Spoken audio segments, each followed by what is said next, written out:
If you're going to be a professional musician, you can't make mistakes. This is Eric Baines. I play for the band Chicago. I'm the bass player singer, and I was on stage last night and listening to my mix, and it just occurred to me how flawless the music is every night. You know, I'm on stage with seasoned professionals, every one of them, and mistakes, they happen once in a while, but if they do, they go by so fast and you don't even know it, but rarely ever happens.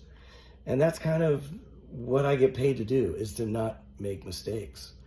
I remember when I was first starting out, I played for a saxophone player, and we played mostly local gigs. That's what he hired me to do. I was in his in-town band, and pretty clubs, local concerts where he's the hero, and pretty low pressure situations. And until one day he called me and said, "Hey, I got this gig in Seattle.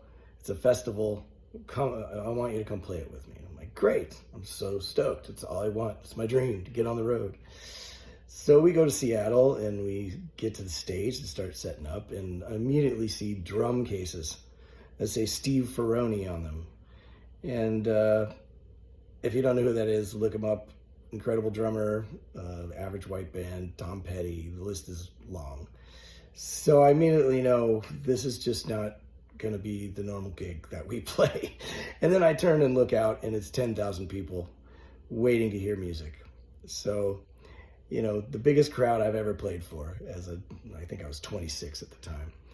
And so we go to the trailer and we're getting dressed, and he looks me dead in the eye and he says, "Don't make me look bad out there." Serious as a heart attack.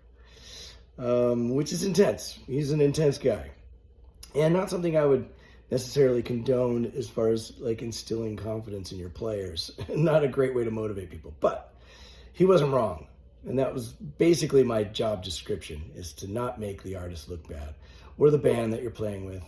And everything that I do is to make sure that the artist is comfortable and looks good on stage. And especially if it's a single artist, like a singer-songwriter or a singer or whatever, they have so much in their brain. They're trying to remember the lyrics, they're talking to the crowd, they're entertaining the crowd, they're in charge of the show. So they're gonna make a few mistakes here and there. But my job is to play the bass correctly, and that's what I'm hired to do. So I don't have the privilege of making mistakes,